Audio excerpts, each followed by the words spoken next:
Vous êtes sur Africa 24, merci de votre fidélité à nos programmes. Aujourd'hui, nous recevons un homme politique qui nous vient du Congo. Il dirige une coalition de partis d'opposition dénommée Convention des partis républicains, une coalition qui a un candidat à l'élection présidentielle du 20 mars prochain. Monsieur Nicéphore Filassin-Eudes est notre invité. Merci d'avoir accepté notre invitation. Merci. Comment se porte votre pays aujourd'hui? Je peux dire que du point de vue économique et financier, le Congo traverse une crise financière assurément liée à la situation du marché du pétrole. Mais cette crise financière n'a pas encore impacté l'économie puisque, d'une façon générale, les fondamentaux de l'économie sont encore au vert. Donc, du point de vue social, c'est un pays qui a beaucoup investi au niveau des infrastructures de base et que les infrastructures n'ont pas toujours donné les effets escomptés, notamment au niveau de la création d'emplois et la lutte contre la pauvreté. Mais je pense que c'est justement pour ça que nous présentons un candidat, pour greffer au niveau des infrastructures qui ont été créées les pôles de développement économique. Politiquement, vous êtes là, vous avez observé le pays, tout est calme. Et je n'aime pas trop quand le Congo est très calme. Alors vous avez dit que la crise économico-financière n'impacte pas encore l'économie. Est-ce que vous pensez qu'on prend suffisamment de mesures? Les placements que nous avons effectués ont été hasardeux et donc ils n'ont pas donné les résultats escomptés. Et je crois que c'est ce qui justifie aujourd'hui la crise de trésorerie que l'on peut avoir. Mais cela n'impacte pas, comme je dis, la croissance, puisque le taux de croissance demeure positif. Les entreprises fonctionnent normalement, c'est-à-dire, je parle des entreprises qui ne vivent pas aux dépens de l'État. Nous allons nous rendre sur le terrain politique et dire que le Congo vient de se doter d'une nouvelle constitution. Est-ce une bonne nouvelle pour la démocratie? Nous étions dans une constitution de 2002 qui conférait à une personne tous les pouvoirs absolus. Et comme je disais très souvent, c'était une constitution de paresseux où le gouvernement regarde le Parlement et le Parlement regarde le gouvernement comme dans une entente qui fait que la gouvernance ne pouvait pas être assurée de les meilleures qualités. Aujourd'hui, avec la séparation des pouvoirs introduite par la nouvelle constitution, à savoir un président de la République, un gouvernement avec son chef responsable devant le président et le Parlement, donc l'Assemblée nationale particulièrement, la possibilité qui est donnée à l'Assemblée de censurer le gouvernement et vice-versa, et la possibilité que désormais on a une Cour des comptes qui est complètement indépendante. Nous sommes à la veille d'une élection présidentielle et élection pour laquelle votre coalition a un candidat. Nous aurons le temps de revenir sur ce que propose ce candidat-là. Mais avant, il est quand même bien que l'on jette un regard sur le président sortant. Quel regard portez-vous sur son bilan? Il faut le juger non pas sur les 5 dernières années, il faut le juger sur la base de ces 2 programmes. La Nouvelle Espérance, qui était assise sur les valeurs éthiques, fondamentalement. C'est-à-dire mettre la vertu au centre de la gouvernance publique. Là, je pense que le président n'a pas réussi à instaurer un système véritablement vertueux qui pouvait amener une gouvernance publique optimale. Par contre, au niveau des infrastructures, on peut reconnaître que c'est un bâtisseur, parce que de mémoire de Congolais, il a investi des sommes importantes pour pouvoir désenclaver l'intégralité du pays. Et vous savez qu'il ne saurait y avoir de développement économique sans infrastructure. Et je crois qu'aujourd'hui, l'on peut aller de Pointe-Noire au Cameroun, on peut aller de Pointe-Noire à Dolisie sans problème.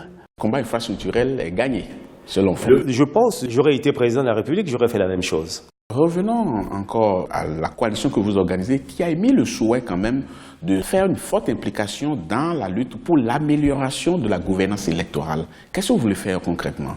Il faut revenir sur quelque chose de judicieux, l'instauration du dialogue national. Nous avons participé au dialogue de Brazzaville en avril 2009. Nous avons participé au dialogue des Vaux en 2011. Nous avons participé au dialogue de Dolisie. Vous avez participé à tous les dialogues, mais est-ce qu'on a fait quelque chose de concret? Le premier élément, c'est la CENI, la commission électorale indépendante, pour lesquelles nous nous sommes battus afin qu'elle soit indépendante, permanente et disposant de son autonomie financière. Justement, par rapport à l'indépendance, où est-ce que vous la situez réellement, en faisant juste une comparaison entre l'ancienne commission électorale et la nouvelle qui existe aujourd'hui? L'ancienne était un démembrement du ministère de l'Intérieur et de la décentralisation. Aujourd'hui, les opérations préélectorales et électorales sont partagées entre les deux institutions, comme cela se passe et conformément aux stipulations de la Charte africaine pour la démocratie. Et donc, aujourd'hui, j'affirme que, aussi bien dans sa composition, du point de vue aussi de son détachement vis-à-vis du ministère de l'Intérieur, de son autonomie financière, parce que désormais, la CENI a une ligne financière pour financer les opérations préélectorales et les opérations électorales ainsi que son fonctionnement. Je pense que cette CENI est indépendante. Et en plus, tenez-vous bien, les représentants de l'opposition qui sont dans cette CENI ont été désignés par l'opposition. Cette fois-ci, les deux groupements de l'opposition, c'est-à-dire la COPAR, la Convention des partis républicains, et de l'autre côté, le FOCAD-IDC, nous nous sommes mis ensemble, nous avons mis en place une commission paritaire qui a abouti à désigner conjointement nos représentants, aussi bien au niveau de la CENI qu'au niveau de commission locale des élections. Pour moi, cette CENI, elle est indépendante, mais il ne faut pas ignorer la question de l'homme. Justement. Il ne faut pas ignorer Parce la question de l'homme. Dans le cas d'espèce, quand on voit que c'est les mêmes personnes qui étaient dans l'ancienne commission qui se retrouvent de l'autre côté. La CENI est une structure paritaire, c'est-à-dire...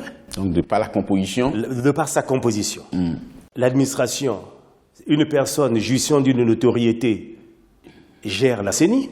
Donc là, en l'occurrence, M. Boukaki a toujours été là et qui donc connaît les process. Il y a 4 vice-présidents qui sont désignés par la majorité, l'opposition, les partis du centre et la société civile. Quoi de mieux? Et donc, il y a la CENI qui est indépendante. Nous avons obtenu le bulletin unique. Oui. Et nous avons obtenu aussi la parité dans les bureaux de vote. C'est-à-dire que dans les bureaux de vote, on est 6 000 bureaux de vote environ. L'opposition est représentant en tant qu'assesseur, c'est-à-dire participe au décompte des voix. On va parler maintenant de votre candidat parce que la coalition que vous dirigez a quand même un candidat, la personne de Michel Moussine-Ngouari. Alors, en fonction de quels critères vous avez désigné ce candidat? Nous avons désigné le candidat par rapport aux enjeux. Vous savez que j'ai été moi-même candidat aux élections présidentielles et nous savons à peu près les zones dans lesquelles j'avais excellé. Et nous avons estimé que notre candidat, M. Moussine-Ngouari, dans les zones des pays du Niari, d'une part, et de Pointe-Noire, pouvait faire le maximum. Nous aurions bien voulu avoir le candidat en personne pour qu'il nous donne les grandes lignes de son projet de société, mais vous allez nous quand même dire qu'est-ce que vous avez prévu, parce qu'aujourd'hui ce n'est plus lui seul qui porte l'étendard, c'est tout un groupe que vous dirigez. Alors quelles sont les grandes lignes sur lesquelles vous avez tracé votre projet de société? Il porte le projet que nous avons validé lors de la session extraordinaire des présidents de la Convention des partis républicains. Le premier point, c'est la réforme de l'État pour amener une gouvernance publique pérenne et transparente. Donc la réforme de l'État. La réforme de l'État et le changement de type de gouvernance publique. Voilà la première réforme et qui est autant la réforme... de choses amorcées déjà par la révision de la Constitution récemment. Oui, non? La réforme de la Constitution aborde un certain nombre de points. Donc il faut aller plus loin. Il faut maintenant la mise en œuvre de tous ces éléments dans une certaine transparence. Le deuxième point, comme je vous le disais tout à l'heure, c'est la poursuite de la politique des infrastructures. C'est là-dessus, parce qu'on a pratiquement épuisé le temps. Oui. Nous avons tous les mécanismes à remettre en place, refonder l'administration financière d'une façon générale, de bout en bout, revoir la chaîne de la dépense. Est-ce que vous pensez que les électeurs votent en fonction des projets de société qu'on leur soumet? Je pense qu'il faut expliquer. Il faut dire aux gens, à la population, si nous voulons arriver à l'émergence demain, nous devons changer la façon de gérer nos institutions d'une part et de gérer les deniers publics d'autre part. Quand vous regardez l'échiquier politique et les candidats en présence, surtout le président sortant qui est candidat à sa propre succession, est-ce que vous êtes toujours optimiste que votre candidat pourra tenir face à lui? Une élection n'est jamais gagnée d'avance. De toute façon, on sera là pour observer comment les choses vont se passer. Est-ce que votre candidat, bien que porté par la coalition que vous dirigez, pourra tenir la dragée haute? Je peux vous assurer que dans le système électoral tel que nous l'avons conçu à CBT, avec une transparence assurée dans la collecte des résultats et dans leur proclamation, les poids lourds devront démontrer qu'ils sont poids lourds. Et c'est ce que nous allons observer au soir du 20 mars. Avec plaisir, je serai à votre plateau le 20 mars pour commenter les premières tendances éventuelles qui sortiront. Le rendez-vous est pris. Merci beaucoup. Quant à vous, chers téléspectateurs, ainsi s'achève cette émission. Merci beaucoup de l'avoir suivi. On vous laisse en compagnie des programmes d'Africa 24. Merci.